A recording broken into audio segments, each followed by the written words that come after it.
Lift Off Mondays. Today we're going to be talking about choosing God's way.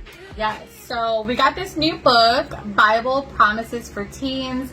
We're going to be going through it. It says, do you ever need guidance for a big decision or a word of encouragement for your next steps?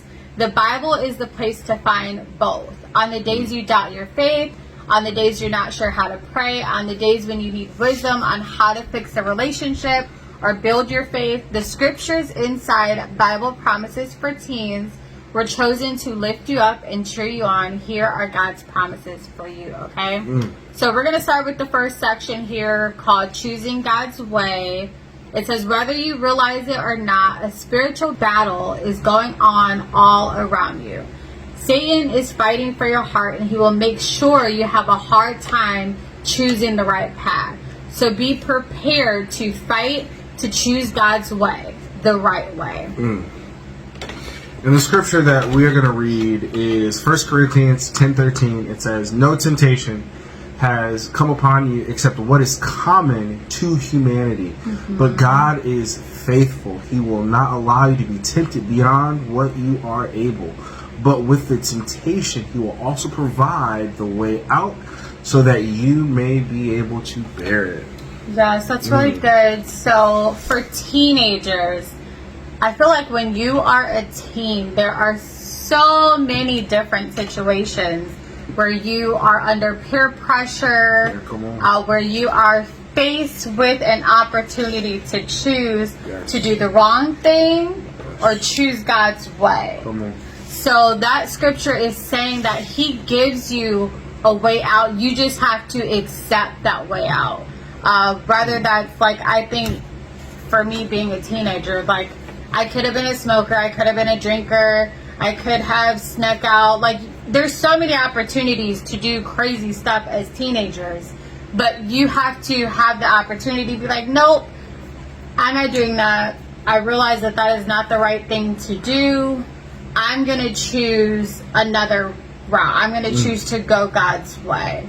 So when you were studying this out, babe, what did you find out about this? Yeah, so, the wonderful thing about this particular scripture, that a lot of people just think like, oh, he's going to provide a way out of sin, as if like a magical door is always going to open up and, oh, God, there's the door for me to walk through and I can escape it.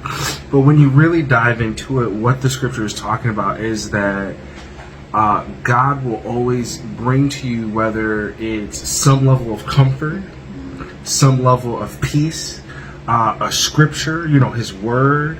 He's always going to bring something to you so that you can endure the temptation.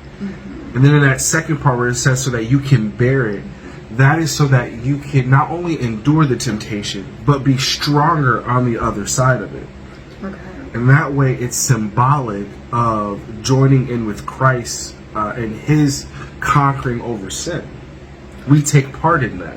Okay, so is this saying that if you are in a situation that you can run away from, that you can sit there and bear it? No, I would argue that if you're in a situation where you have a pathway out, take that pathway out. I believe that it would be arrogance or just pride to say, you know what, I can sit here and I can handle this. Guys, let me tell you, that's not how it works. Yeah. That way out may just be the door that you need to take. Yes. That way of escape can come in many, many different ways. And from personal experience, that temptation or whatever you're dealing with may not come with people. It may come when you are isolated by yourself and it's you and your thoughts just racing, going. And the peace of God comes in. And scripture comes in. Yeah. It's choosing.